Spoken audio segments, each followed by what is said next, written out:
Келесі айтымның кнопкаларына мән берейік. Айтымның волюмы бар. Яғни, сіз егер төмен түсіретін болсаңыз, айтымның волнасы кішіреледі, яғни дыбыс жай шығады. Үстіне 2 рет басатын болсақ, қайтадан 0-ге келеді. Керісінше, дауысын ашу үшін айтымның, мысалға, миксер каналдан ашу болады, немесе тек қана осы айтыммен ғана жұмыс істеуге болады. Дауысын ашып, немесе жабуға. Дәл сол сияқты қасындағы айтымдарды.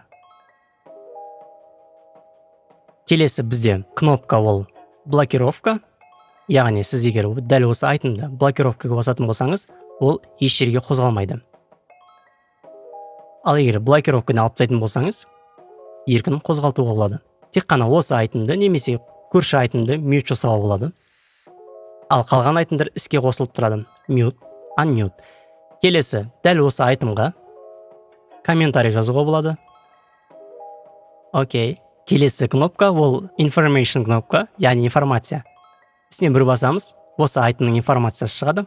Келесі FX. Егер біз FX-ті басатын болсақ, мысалға, қосымша бір плагин салып көрейік. Мысалға, FabFilter. Немесе Reverb. Қалаған плагиндерін саласыз. Плагин ашылғаннан кейін, мысалға, мен дәл осы айтымге телефонный звук істегім келіп тұрмын. Preset, Fonts. Енді қараймыз. Тыңдаймыз.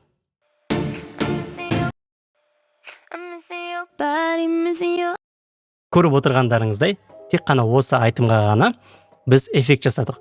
Қосымша тағы да эффекттер қосуға болады. Мысалға,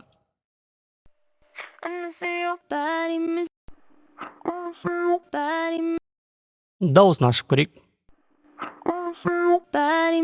Бұл жерде сіз өзіңізге қалағанша эффекттерді қоса аласыз, reverb, delay сияқты, және сол эффекттер тек қана осы айтымға ғана жұмыс істейтін болады. Ал қалған айтымдарға тимейді. Плагиндерді осы жерден өшіріп, немесе қосуға болады, және жауып.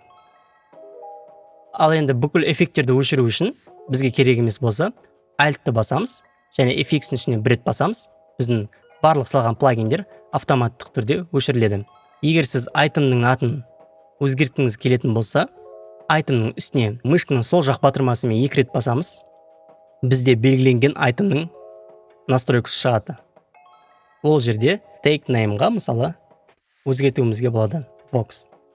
Apply. Окей. Көріп отырғандарыңыздай, біздің дәл ғана осы айтымға бөлек ат бердік. Ал қалған айтымдар дәл солай қала береді.